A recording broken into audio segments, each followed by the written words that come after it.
Hi అండి. ఈరోజు వీడియోలో ఒక టేస్టీ పచ్చడి చూపించబోతున్నాను. పుల్ల పుల్లగా చాలా టేస్టీగా ఉంటుందండి. ఇది అప్పటికప్పుడు చేసుకునే పచ్చి మామిడికాయతో పచ్చడి. ఇందులో ఎటువంటి పొడులు అవసరం లేదండి, సింపుల్గా చేసుకోవచ్చు.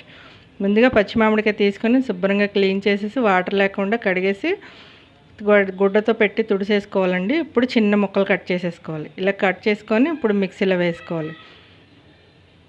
ఇప్పుడు మిక్సీలో వేసుకొని రుచికి సరిపడా ఉప్పు, 1 స్పూన్ కారం వేసుకొని కొద్దిగా జీలకర్ర వేసుకొని పచ్చగా మిక్సీ పట్టుకోవాలండి. ఇది మా అమ్మమ్మ చేసేది, ఎప్పటికప్పుడు కావాలంటే ఇలా చేసి పెట్టేది అనమాట. టేస్ట్ అయితే చాలా బాగుంటుందండి. ఇప్పుడు పొయ్యి మీద కళాయి పెట్టుకొని ఒక 3-4 టేబుల్ స్పూన్ల ఆయిల్ వేసుకొని కొద్దిగా పసుపు వేసుకోవాలి. ఇప్పుడు శనగపప్పు, మినపప్పు, ఆవాలు వేసుకొని ఎండుమిర్చి, వెల్లుల్లి, కరివేపాకు వేసి వేగనివ్వాలి. ఇప్పుడు ముందుగా గ్రైండ్ చేసి పెట్టుకున్నాం కదా, పచ్చడి వేసేసుకోవాలి. ఈ పచ్చడి వేసిన తర్వాత 2-3 సెకండ్లు వేగనివ్వాలండి. ఎందుకంటే పచ్చివాసన లేకుండా వేయించుకోవాలన్నమాట. అంతేనండి, చాలా సింపుల్.